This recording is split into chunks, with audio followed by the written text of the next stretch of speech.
कि 2018 में एक्स के द्वारा बेची गई वस्तु 2014 में दोनों के द्वारा बेची गई कुल वस्तु का आधा है, और 2018 में एक्स के द्वारा बेची गई वस्तु वाई के द्वारा बेची गई वस्तु से जो अनुपात है वो 5:3 है। तो क्वेश्चन पूछ रहा है कि 2018 में वाई द्वारा बेची गई वस्तु 2015 में एक्स के द्वारा बेची गई वस्तु से कितनी कम है। तो चलिए इसको सॉल्व कर लेते हैं। वो ये कह रहा है कि 2018 में जो एक्स ने वस्तु बेची है वो 2014 में एक्स और वाई के द्वारा बेची गई वस्तुओं का आधा है।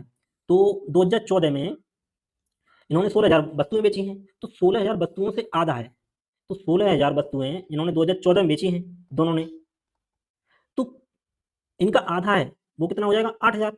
ये किसके द्वारा 2018 में केवल एक्स के द्वारा बेची गई वस्तु है।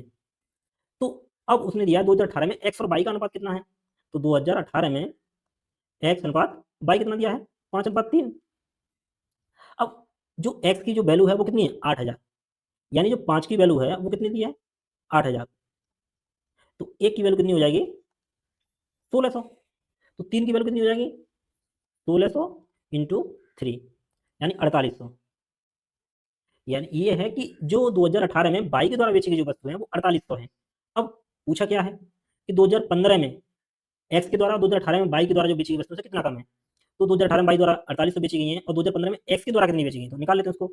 2015 में दोनों लोगों ने जो बेची है वस्तु है 15,000, वाई 60% बेचता है, तो केवल एक्स कितना बेचेगा 40%, तो ये जाएगा 6,000।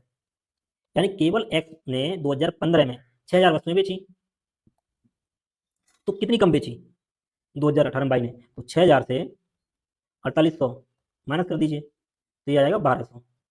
तो इसका सही आंसर है ऑप्शन डी 1200।